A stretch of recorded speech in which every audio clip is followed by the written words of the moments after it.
Subscribe کیجئے ہمارے channel شاہد رجا اشرفی آفیشیل کو اور بیل آئیکن کو پریس کیجئے جس سے آپ کو نئے نئے ویڈیو کی نوٹیفیکیشن ملتی رہے۔ تو ناظرین السلام علیکم ورحمۃ اللہ وبرکاتہ۔ آج کا بیان حضرت سید امین القادری کا بیان رہے گا کہ جو لوگ کہتے ہیں کہ اردو کو ہم اس دنیا سے مٹا دیں گے، تو ان کے حوالے سے پورا بیان ہے، اور حضور کی محبت کس طریقے سے اپنے بندوں سے تھی ان کے بارے میں بھی جانیں گے۔ تو پورا بیان ضرور سنیں اور اس پر عمل بھی کریں، اور اگر ویڈیو اچھی لگی ہو تو ضرور ویڈیو کو لائک کرتے ہوئے جائیں، چینل پر نئے ہیں تو ضرور سبسکرائب کر لیں۔ تو چلیے بیان شروع کرتے ہیں۔ اور لوگ کہتے ہیں اردو مٹا دیں گے، ہم نے کہا مٹا کے دکھا دو۔ انقلاب کا نعرہ بھی اردو میں ہے، اور بغیر انقلاب کے نعرے کے ملک کو آزاد نہیں ہوا ہے۔ ارے جن ولیوں کی اس پہ پھر قسم اٹھا لو، یہ بہت سچا مذہب ہے، لیکن اپنے آپس کے جھگڑے میں، چھوٹی چھوٹی باتوں میں، اور پھر بات تو دیکھو اپنے بچوں کے مستقبل سے پیار ہے کہ نہیں؟ کتنی نادانی کرے گا انسان تو، کس قدر نادانی کا شکار رہے گا مسلمان تو، تیری غفلتیں آخر کس معیار پر جا کر کے رکے گی، کس گراف پر جا کر کے رکے گی؟ کتنا گراف گرائے گا، کتنا معیار گرائے گا؟ اللہ اکبر۔ اللہ فرمائے کہ میں تیری 7 پشتوں کو تباہ کروں گا اگر تو جھوٹی قسم کھائے گا۔ مسلمانوں کچھ خیال ہے کہ نہیں اپنے بچوں کے مستقبل کا، اپنی اولاد کے مستقبل کا، اپنے پوتا پوتی کے مستقبل کا؟ اللہ اکبر۔ تو میرے آقا اور ہم سب کے آقا و مولا مصطفیٰ جان رحمت صلی اللہ علیہ وآلہ وسلم فرماتے ہیں، بے نمازی اس میں ہوگا جس میں پہاڑ بھی پگھل جائیں گے، اور جس سے 5 بار جہنم بھی پناہ مانگتا ہے اس وادی میں بے نمازی ہوگا، اور حرام لقمہ کھانے والا۔ اور یاد رکھیے حرام کی مختلف شکلیں ہیں، جیسے جوا بھی حرام ہے۔ آج کل جوا کو بہت پرموٹ کر رہی ہے حکومتیں، خاص طور پر جب بھی آپ تقریر سننے جائیں، نعت سننے جائیں، موبائل اوپن کریں یوٹیوب کی طرف،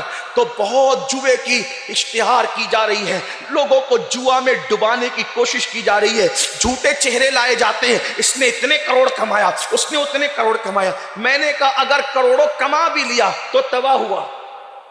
ہمارے یہاں جوا میں جیت گیا تو جہنم ملے، اور ہار گیا تو جہنم ملے۔ آپ غور کریں، جس جوئے میں جیتنے پہ بھی جہنم، اور جیتنے پہ جہنم کیسے؟ جیتنے پہ تباہی اور جہنم اس طرح، اگر وہ جوا کا جیت لیا تو جو کپڑا پہنا تو کپڑا نہیں پہنا، جہنم کا لباس پہنا۔ جب تک وہ کپڑا تیرے بدن پہ رہے گا اللہ کی لعنت تجھ پہ ہوگی، جب تک وہ کپڑا تیرے بدن پہ رہے گا کوئی نماز قبول نہیں ہوگی، کوئی دعا قبول نہیں ہوگی۔ اللہ اکبر، اللہ اکبر۔ یہاں تک ہمارے بزرگوں نے لکھا کہ اگر وہ جوئے کے پیسے سے تو نے بنیت ثواب صدقہ کیا تو تیرے ایمان پہ بھی خطرہ ہے۔ یہ میں محتاط الفاظ میں کہہ رہا ہوں، ورنہ فقہ نے بہت سخت بات لکھی ہے جو میں نہیں کہنا چاہتا یہاں، تیرے ایمان کو بھی، ورنہ آپ اس کے لیے فتاوی رضویہ کی طرف رجوع کریں تو آپ کو اصل حکم ملے گا، ورنہ ایمان پر بھی خطرہ ہے۔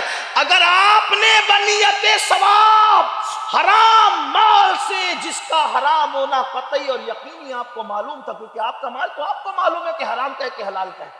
آج کل کچھ لوگ کہتے ہیں نہیں مولانا اس لیے حرام کما لیتے ہیں کہ کچھ بیواؤں کی پرورش ہمیں کرنی ہوتی ہے۔ ہم نے کہا بیواؤں کی پرورش کرنا تجھ پہ فرض نہیں ہے، حرام سے بچنا تجھ پہ فرض ہے۔ یہ کیا لوگوں نے طریقہ نکال لیا؟ ہمارے امام اہل سنت مثال دیتے ہیں، حرام مال سے صدقہ دینا ایسے ہی ہے جیسے پیشاب سے ناپاک کپڑے کو دھلنا۔ پیشاب ڈال ڈال کر ناپاک کپڑا دھلو تو اور ہونا کیا ہے، اس کی ناپاکی اور بڑھنی اور کیا ہے۔ اگر اسی حرام مال سے حج اور عمرہ کو گیا، ہر قدم پر گناہ لکھا جائے۔ یہ جیتنے کا انجام ہے۔ اگر اس حرام مال سے گھر بنایا، جب تک اس کی ایک ایک اینٹ باقی رہے گی تجھ پہ لعنت برستی رہے۔ اگر تم مر بھی گیا اس میں کوئی اور رہے گا لیکن لعنت تجھ پر برستی رہے۔ اس لیے اللہ کی بارگاہ میں توبہ کرو۔ یہ دنیا میں کوئی ہمیشہ نہ رہا ہے نہ رہے۔ ہم سے پہلے ہمارے باپ دادا تھے، ان سے پہلے ان کے باپ دادا تھے، ان سے پہلے ان کے۔ میرے بھائی زندگی فٹ پاتھ پر بھی گزر جاتی ہے، جینے والے فٹ پاتھ پر بھی جی چکے، زندگیاں جھوپڑیوں میں بھی گزر جاتی ہے، زندگیاں محلوں میں بھی گزر جاتی، گزرنا تو ہے محلوں میں، جھوپڑی میں، جھوپڑے میں، فٹ پاتھ پہ۔ اگر اللہ رب العزت نے حلال ذریعے سے جو ہے وہ تمہیں اتنا نہیں عطا فرمایا کسی حکمت کے تحت، تو حرام کی طرف رخ نہ کرو، صبر کرو، صبر۔ اس لیے کہ اگر اس پہ صبر کرو اور حلال کے لیے حلال راستے سے کوشش کرو، مالدار بننے کی کوشش کرو۔ یہ نہیں کہتا کہ ہاتھ میں ہاتھ دھر کے بیٹھ جاؤ، مالدار بنو، ہمارا مذہب مالدار بننے کی بات کرتا ہے، کیونکہ ہمارے آقا علیہ الصلوۃ والتسلیم کے فرمودات کی روشنی میں ہمارے بزرگوں نے یہ لکھ دیا ہے کہ غربت کبھی کبھی انسان کو کفر تک لے جاتی ہے۔ محنت کرو، ٹائم نکالو، اور یاد رکھنا جو محنت کرتے ہیں اللہ انہیں نوازتا ہے، اسے نوازنے کے انداز آتے ہیں، لیکن محنت کرو، کاوشیں کرو، کوششیں کرو، لیکن ہزار محنت کے باوجود اگر کام نہیں چل رہا ہے تو پھر حرام کی طرف رجوع نہ کرو۔ میں ماؤں اور بہنوں سے بھی کہتا ہوں، آج کل عورتوں کے شوق بھی بڑھ گئے، مردوں کے شوق بھی بڑھ گئے، شاید حرام کام کے معاملات اس لیے عروج پر ہیں کہ مردوں کے بھی شوق بڑھے اور عورتوں کے بھی شوق بڑھے۔ مردوں کے شوق کیا بڑھ گئے کہ ہر مہینہ کہیں نہ کہیں گھومنے پھرنے جانا، ہر نیا موبائل لینا ضروری، عورتوں پر ہر شادی میں نیا لباس، اور پھر جو ہے وہ ہر مہینہ 2 مہینے پر زیورات لینا ضروری۔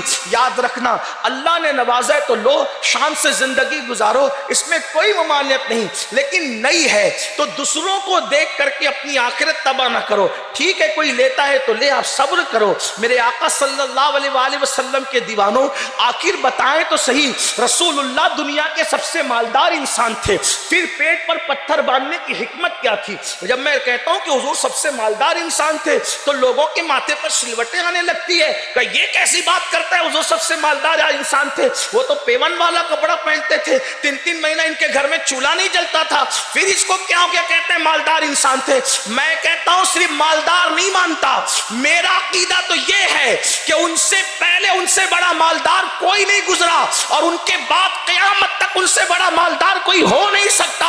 اس کی وجہ یہ ہے کوئی ایک ریاست کا مالک ہے، کوئی ایک ملک کا مالک ہے، کوئی 2 ملک کا مالک ہے، تنہا میرا نبی ہے جسے خدا نے اپنی ہر مخلوق کا مالک کیا ہے۔ میرے امام کہتے ہیں خالق کل نے آپ کو مالک کل بنا دیا، دونوں جہاں ہیں آپ کے قبضہ و اختیار میں۔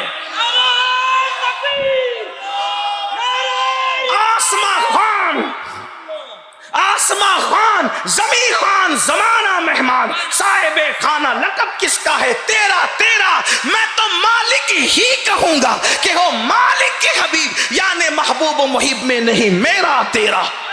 کون دیتا ہے دینے کو منہ چاہیے، دینے والا ہے سچا ہمارا نبی۔ میرے کریم سے گر قطرہ کسی نے مانگا، دریا بہا دیے ہیں، در بے بہا دیے ہیں، اور دھارے چلتے ہیں عطا کے، وہ ہے قطرہ تیرا، تارے کھلتے ہیں سخا کے، وہ ہے ذرہ تیرا، اور مالک کونین ہے، گو پاس کچھ رکھتے نہیں، 2 جہاں کی نعمتیں ہیں ان کے خالی ہاتھ میں۔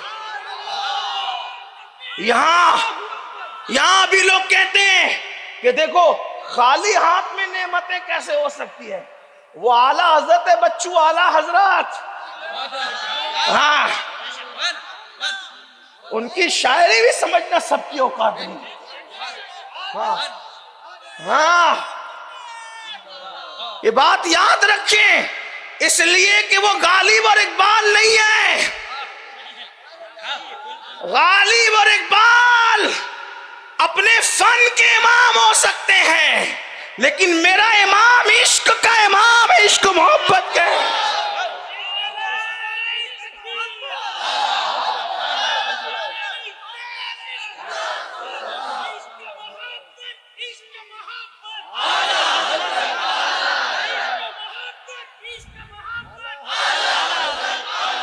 یہ خالی میں تھوڑا بات اس لیے کہ لوگ انٹرنیٹ پہ گھروں کے اندھورے میں بیٹھ کر سنتے ہیں تو کئی لوگوں کو تکلیف نہ ہو، اس لیے مجھے ان کا بھی خیال رہتا ہے۔